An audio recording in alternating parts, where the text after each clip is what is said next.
A man made one complaint in his entire life. The Quran confirms that he made it. It tells us exactly who he made it to. And it does not record a single word of it. We know it happened because he says so himself. He is standing in front of his own sons, and they have just told him something about his youngest, and he answers them, not with the complaint, with the fact that he is not going to make it to them. Think about how strange that is. Everything else about this man is written down. His words at the worst moment of his life are written down. The thing he actually said, alone, about the thing that was actually breaking him, that is the one part that was left out. And there is a word sitting in the middle of that sentence that almost nobody translates properly. It is the reason this video exists. Here is the ayah. It is in Surah Yusuf, verse 86, and it is short. He said, I complain of my bath and my huzn only to Allah, and I know from Allah that which you do not know. Now, every English translation you will ever pick up gives you the middle of that as grief and sorrow. Two words that mean the same thing, which raises an obvious question that translations very quietly do not answer. Why would he say the same thing twice? He does not. The Arabic has two words there, and they are not two shades of one feeling. They are two different actions, pointed in two different directions. One of them is about what you are carrying. The other one is about what you do with it. قال إنما أشكو بثي وحزني إلى الله وأعلم من الله ما لا تعلمون.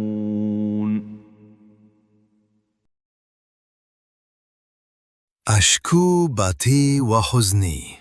I complain of my bath and my huzn. Hold on to that for now, because there is something you need to know before those two words will land. 2 ayat earlier, the same man is described with a completely different word, a word that means the exact opposite of pouring something out. So we are going to do this in order. We are going to look at the house he was standing in. We are going to look at what was done to him and what he said out loud when it was done. Then we are going to take the Quran's whole vocabulary for grief apart, all 6 words of it, including the one word almost every Muslim reaches for that is not in the Quran at all. And then those 2 ayat, side by side, will answer the question in the title. Start with the house, because the house is why any of it happened. Yaqub had 12 sons. 11 of them were roughly equal, and one of them was not. And this is not a reading. This is not something scholars had to infer. The brothers say it themselves, out loud, in verse 8. Yusuf and his brother are dearer to our father than we are, and we are a group. Sit with the last part of that sentence. And we are a group. That is not the sentence of a man complaining about his father's feelings. That is the sentence of a man doing arithmetic. 11 of us, 1 of him. And the numbers are not working in our favor. So this is not a family with a problem. This is a family with a ranking. And a ranking that everybody inside it can see is a ranking that eventually somebody acts on. I want to be careful here, because there is a version of this that turns into a lesson about favoritism, and that is not what the surah does with it. The Quran does not stop to tell you that Yaqub handled this badly. It does not editorialize at all. It simply lets you see the pressure in the house, and then it lets you watch what the pressure produces. The blame is placed exactly where the surah places it, which is on the men who made a decision, not on the man who was loved. And that restraint matters for what is coming. Because in about 25 minutes, we are going to watch somebody close this entire file in one sentence. And it only works as a sentence if you have not spent the whole video assigning blame for him. So, 11 sons, 1 shirt, and a well out in open country. The wound does not arrive as an argument. It arrives as an object. They come back at night without him, and they are holding his shirt. And the shirt has blood on it. Now the Arabic here does something that English cannot quite carry. It does not say they came with false blood, or with blood that was not his. It says they came upon his shirt with dam kathib, lying blood. Not blood that told a lie, blood that is a lie. The blood itself is the falsehood. The garment is the evidence, and the garment is the forgery, in the same object, held out in the same pair of hands. And that is the thing about this kind of wound. It comes to you already packaged as proof. There is nothing to argue with. There is a shirt, and it is his, and it is wet. What he says next is the single most quoted line in the whole passage, and I think it is quoted slightly wrong. Here is the ayah. وَجَاءُوا عَلَىٰ قَمِيصِهِ بِدَمٍ كَذِبٍ قَالَ بَلْ سَوَّلَتْ لَكُمْ أَنفُسُكُمْ أَمْرًا فَصَبْرٌ جَمِيلٌ وَاللَّهُ الْمُسْتَعَانُ عَلَىٰ مَا تَصِفُونَ.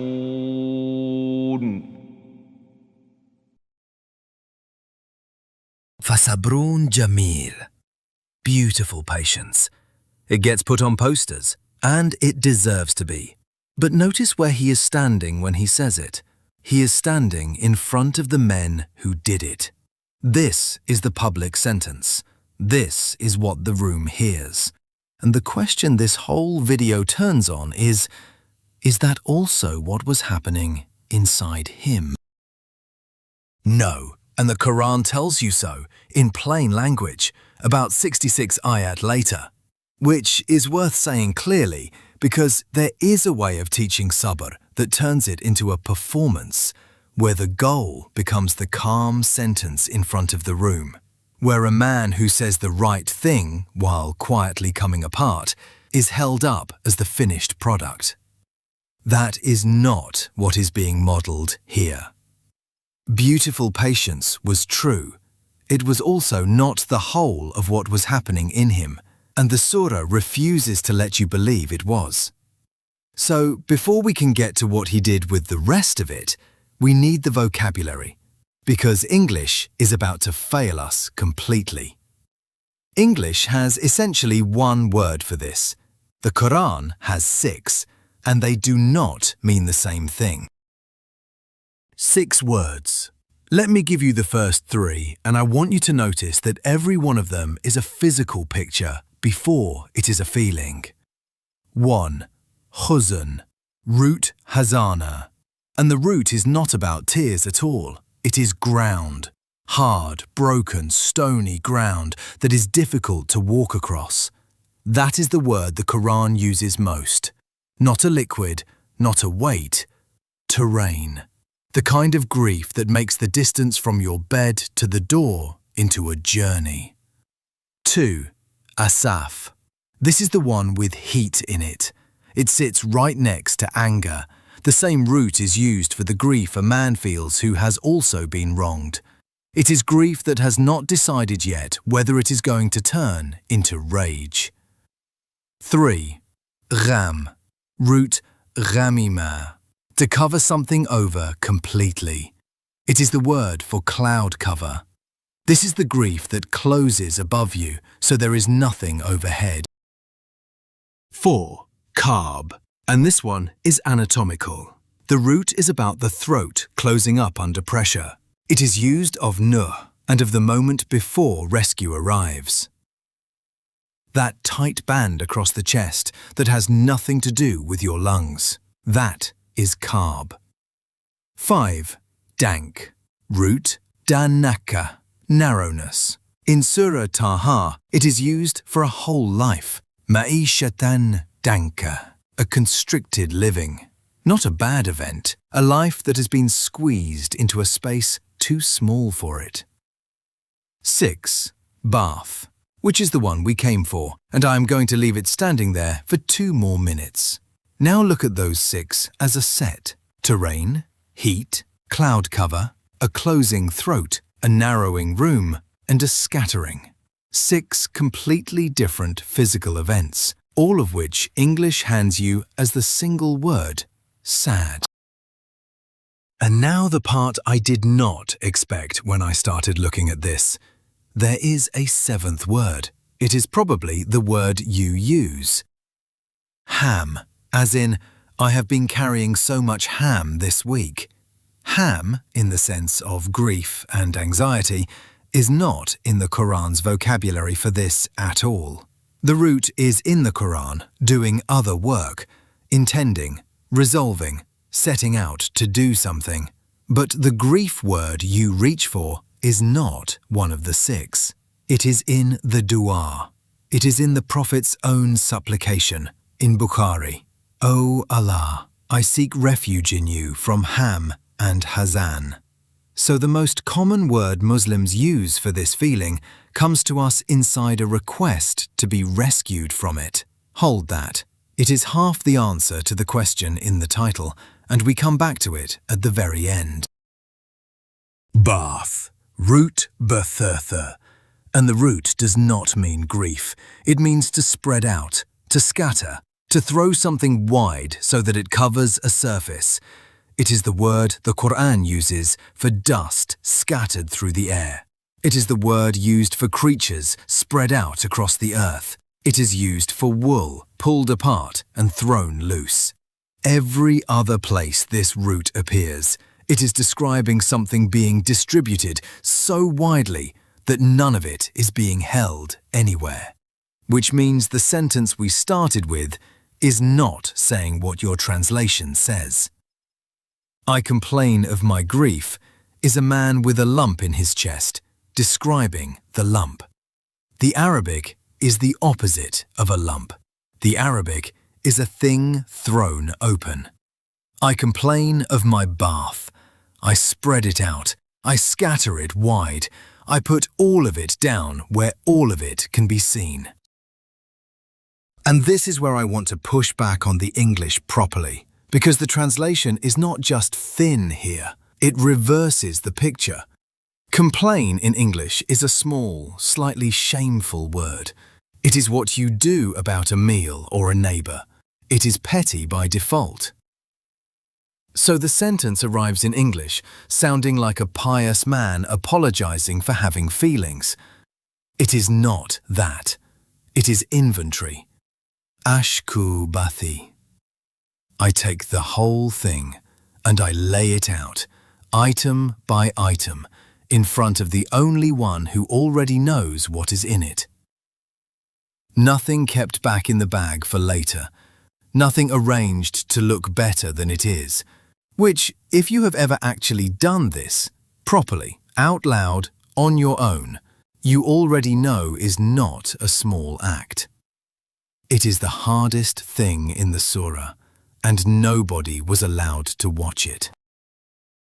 2 pictures, so it stays in your hands.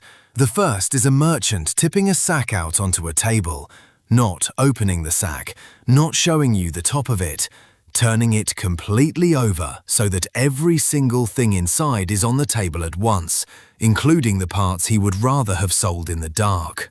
The second is a man unrolling a cloth on the ground and laying out everything he owns on it, in rows, which is a thing people did and still do, and it is not a gesture of despair. It is a gesture of complete disclosure. That is bath.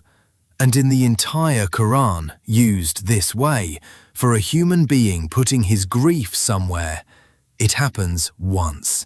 One man, one time. And we are not told what was in it.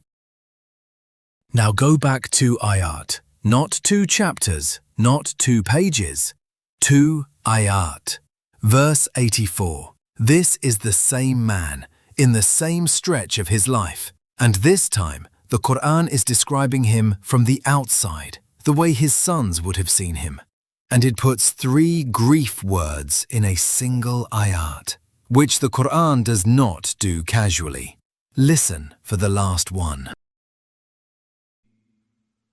وتولى عنهم وقال يا أسفا على يوسف وابيضت عيناه من الحزن فهو كظيم. And he turned away from them and said, "O my Asaf over Yusuf," and his eyes turned white from the Huzn. And he was Kazeem. Kazeem, root ka-z-ma, and the root is a jar. Specifically, it is what you do to the mouth of a vessel to make sure that nothing comes out of it. You stopper it, you seal it, you bind the neck shut. It is the same root behind a phrase you already know from Surat Al-Imran, Al-Kazimin al-Ghayz, those who cork their rage. Not those who do not have any, those who have it full and hold the lid down. So look at what the ayah actually says about him. His eyes have gone. The grief is visible from the outside. It is doing damage you could point at. And he is sealed shut. In front of his sons, this man is a stoppered jar with pressure cracks running out from the neck. Beautiful patience in public, and nothing coming out. Now put the 2 ayat next to each other, which almost nobody does because they are too apart and we read them in different sittings. Verse 84, in front of his sons, Kazeem, stoppered, sealed so that nothing can spill. Verse 86, in front of Allah, bath, spread out, scattered wide. Every item on the cloth. Same man, same week, same grief. The volume did not change. The weight did not change. He did not feel it less on Tuesday than he felt it on Monday. The only thing that changed was where he set it down. So the question was never how much you are feeling, and it was never whether you are strong enough to hold it in. It is not whether you spill. It is where you put it down. Before we go anywhere useful with that, I want to stay at the floor of this for a minute, because I think the floor is the part that gets skipped. وَبِيَدَّتْ عَيْنَاهُ مِنَ الْحُزْنِ. His eyes turned white from the grief. A prophet lost his sight from sadness. And I want you to notice what the Quran does not do next. It does not correct him. It does not attach a warning. It does not say his tawakkul was defective, or that a stronger man would have held it together, or that this is what happens when you love a creation too much. It reports it, flatly, as the state of a righteous man who was being tested past the point where his body could keep up. And in the same breath, the same sentence 2 ayat later, he is the one saying, "I know from Allah what you do not know." Certainty and ruin in one man at the same time. But I have to be precise about what that license is, because there is a line here, and Yaqub draws it himself. 3 ayat later, he tells his sons, "La tayasu min rawhi Allah." Do not despair of the mercy of Allah. Yas, despair. That is a different word from huzn, and it is not treated the same way anywhere in the Quran. So the man whose eyes went white from grief is the same man who forbids despair in the next breath, which only makes sense if he did not think they were the same thing. Grief is a state, despair is a verdict. Grief says this is unbearable. Despair says, therefore nothing is coming. Yaqub was flattened, and he was blind, and he was still sending his sons back to Egypt to look. That is the distinction, not intensity, direction. Again. Now, there is a version of this topic that sells very well, and I want to name it before I give you the rest, because otherwise the rest sounds like it. The Quran has a phrase for this. In Surah Al-Baqarah, وَلَا تَشْتَرُوا بِأَيَّاتِي ثَمَنًا قَلِيلًا, and do not sell my verses for a small price. A small price. Not a wrong price, a small one. The transaction is not that somebody said something false. It is that somebody took something with real weight in it and let it go cheap. And the cheap version of this exact topic is 4 words long. Just make dua, brother. It is not false. That is what makes it work. It is thinned. It costs the person saying it nothing at all. It ends the conversation, and it leaves the person carrying the thing exactly where they were, now with the added information that they have already been given the answer. So here is the undiluted version, and I will say up front that it is harder to hear. The Quran does not describe comfort as a feeling that arrives. It describes 2 specific operations, and both of them are physical, and neither of them is soft. One of them is a weight being added to something that was moving, so that it stops. The other one is a cut. Those are the 2 words, sakina and Sharh. And both of them have been translated into English as comfort, which is how we ended up thinking comfort means a blanket. It does not. Not in this book. In this book, comfort is ballast and comfort is surgery. Sakina first. Root sa-ka-na. And you already know this root. Maskan, a dwelling. Sakan, a place of rest.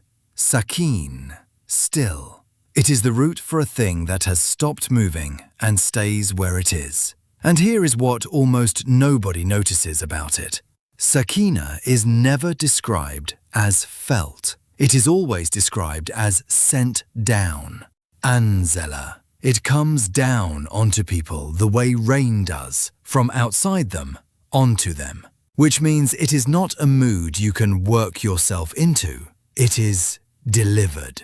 And the clearest place in the Quran is the cave. 2 men, hunted, one of them frightened. And the ayah does 2 things in a row that I want you to hear together. أنزل الله سكينته عليه وأيده بجنود لم تروها وجعل كلمة الذين كفروا السفلى وكلمة الله هي العليا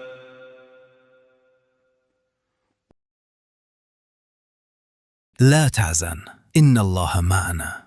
Do not grieve, Allah is with us. And then, in the same ayah, immediately, so Allah sent down His sakina upon him.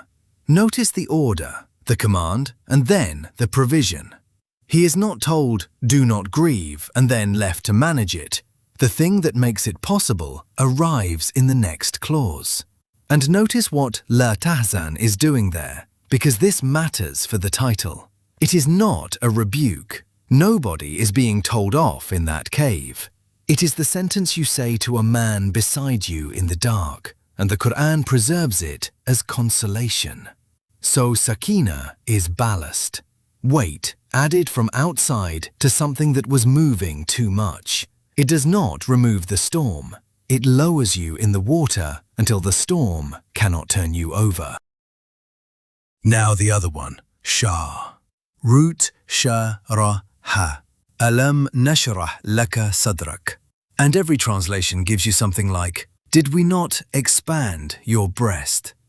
Which sounds like relief, like room being made.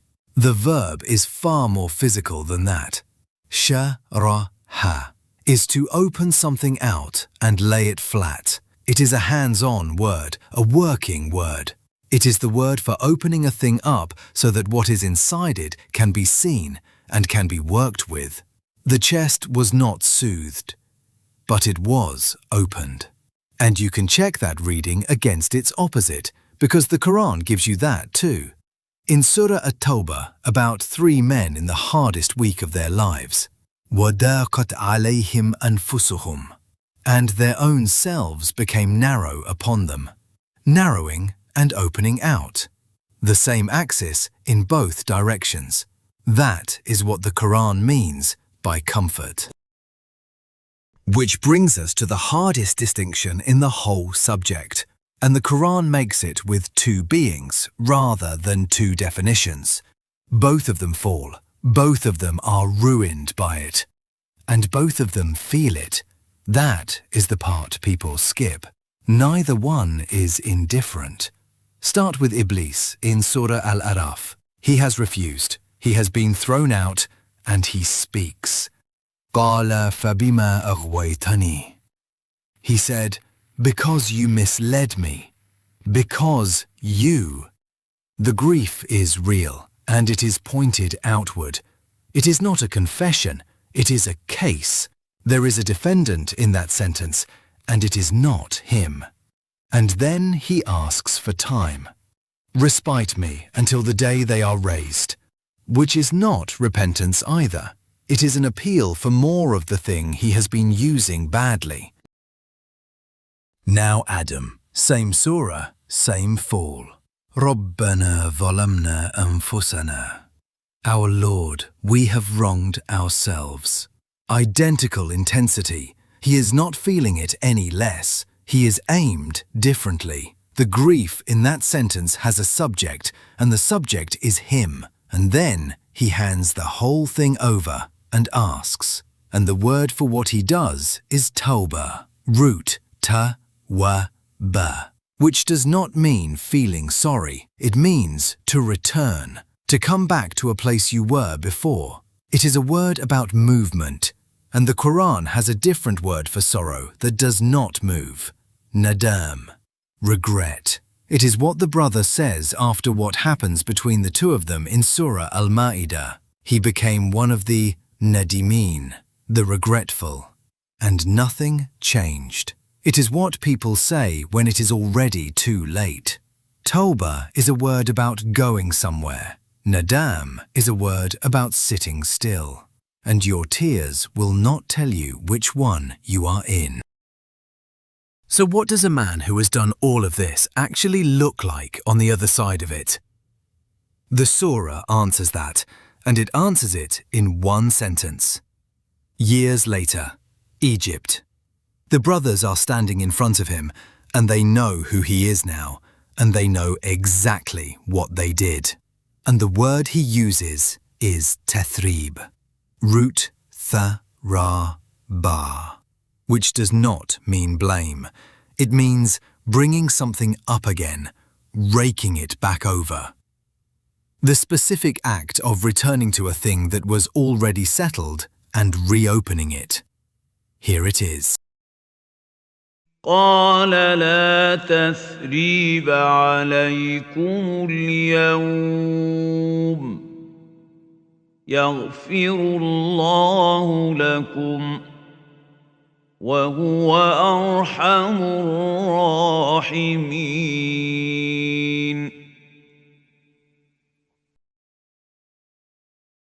لا تثريب عليكم اليوم. No raking it up against you today. And notice what he does not say. He does not say it did not happen. He does not say it was a misunderstanding, or that they meant well, or that he had forgotten about it. The well was real. The shirt was real. Everybody standing in that room knows it. He says the file is closed. Today, out loud, in front of everyone.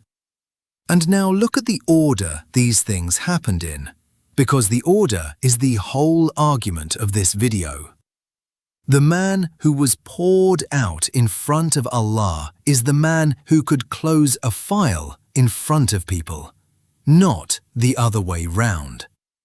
He did not manage this because he was naturally forgiving, or because enough time had passed, or because he was a prophet and prophets are simply built differently. He had somewhere to put it, so his hands were free. There is one more thing, and it is the part I would want to hear if I were the one carrying something right now. There is a very common belief that what you have been through has taken you out of service. That you are the one who needs help, so you are not in a position to be any. That you will be useful again later, once this is resolved. The Quran deals with that directly, in 6 ayat, in a surah most people learn as a child. And it is not an inspirational passage, it is structural. 3 things received, and then 3 things owed, in matched pairs in the same order. Surah Ad-Duha. ألم يجدك يتيما فآوى ووجدك ضالا فهدى ووجدك عائلا فأغنى فأما اليتيم فلا تقهر وأما السائل فلا تنهر وأما بنعمة ربك فحدث. Did he not find you an orphan and shelter you, and find you lost and guide you, and find you in need and provide? Then, as for the orphan, do not crush him. As for the one who asks, do not turn him away. And as for the favour of your Lord, speak about it. Sheltered, guided, provided for, then shelter, do not turn away, and speak. The thing you were given is named as the thing you now owe, in the order it was given to you. So the answer to, am I disqualified by this, is that the Quran treats the surviving as the qualification, not the recovering, the surviving. And the very next surah does it again. فَإِذَا فَرَغْتَ فَانْسَبْ. When you are relieved, labour, not rest. The relief was not the destination. The relief was the equipment. So, your own week. First, the question on the thumbnail, and I am going to answer it properly rather than in the direction that would be easiest. No, sadness is not a sin. A prophet's eyes went white from it, and the Quran did not attach one word of correction to it. And the prophet, peace be upon him, was told La tahzan in that cave as consolation, with the sakina coming down in the same breath. And I am not going to tidy away the other half. He also asked to be rescued from it, ham and hazan in his own dua. And you do not seek refuge from a virtue. Both are in the sources. So, grief is a weight, not a verdict. It is not a thing to repent of, and it is not a thing to keep. Where the scholars go further than that, they disagree with each other, and this video stops here. Second, there is something you have been Kazeem about, sealed. And here is the thing about being sealed. It becomes a habit, and the habit does not check who it is standing in front of. So, people who have been holding a lid down for years, stop pouring it out anywhere at all, including there. The instruction in the ayah is not to feel it less, it is to pick where you set it down. Tonight, on your own, out loud, in whatever language you actually think in, spread it out, all of it, on the cloth, in rows. Bath, not Kazeem. Nobody has to read it. That is the point. The one complaint in the Quran we are actually told about is the one nobody was ever allowed to read. And then the harder half, and I will keep it short because you already know what I am going to say. There is a name you thought of somewhere in the last 30 minutes. I am not going to ask you to feel warmly about them. That is not what the word is. La tathriba is not a feeling. It is a decision to stop bringing it back up.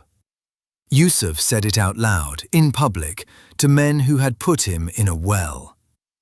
You are not being asked to say it to anyone this week.